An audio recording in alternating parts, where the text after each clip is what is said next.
Hello বন্ধুরা, আজ আমার কিচেনে সাধারণ ওলকে অসাধারণ বানানোর পালা। নিরামিষ আর আমিষ আজ দুই স্বাদের কিন্তু লড়াই হবে। চলো শুরু করি।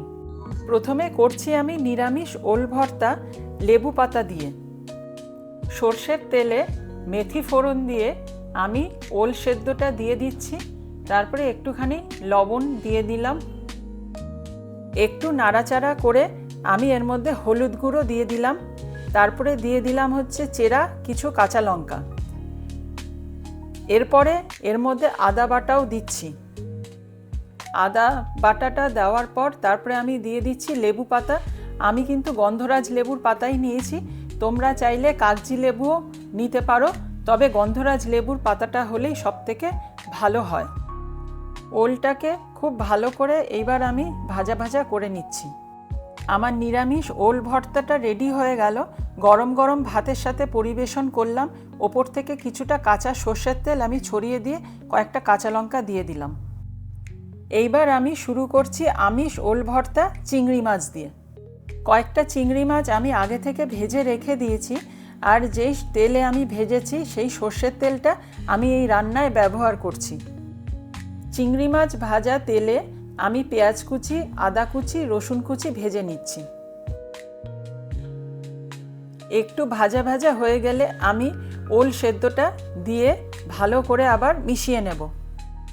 তোমরা জানো কি, ওলে কিন্তু প্রচুর পরিমাণে ফাইবার আছে, যা আমাদের হজমে সাহায্য করে।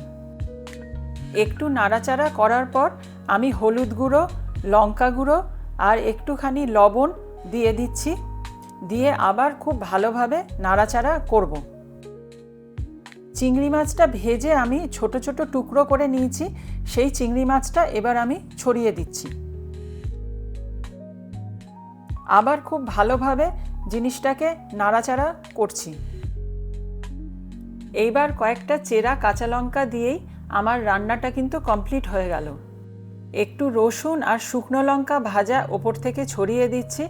এরপরে আমি দিয়ে দিচ্ছি চিংড়ি মাছ, যেটা আমি ছোট ছোট টুকরো করে নিয়েছিলাম, সেটাও কিছুটা ওপর থেকে দিয়ে দিলাম। চিংড়ি মাছ ভাজা তেলটা আমি ওপর থেকে ছড়িয়ে দিচ্ছি। এরপরে একটুখানি ধনেপাতাও আমি ওপর থেকে ছড়িয়ে দেব। দুটো ভর্তাই রেডি। গরম গরম ভাতের সাথে কিন্তু দারুণ জমে যায়। তুমি কোন ওল ভর্তাটা ট্রাই করবে, লেবু পাতা দিয়ে না চিংড়ি মাছ দিয়ে? জানিও কিন্তু। আজকের রেসিপিটা ভালো লাগলে আমার চ্যানেলটাকে সাবস্ক্রাইব করো। আরও অনেক রেসিপি নিয়ে আসবো। আজ তাহলে চলি।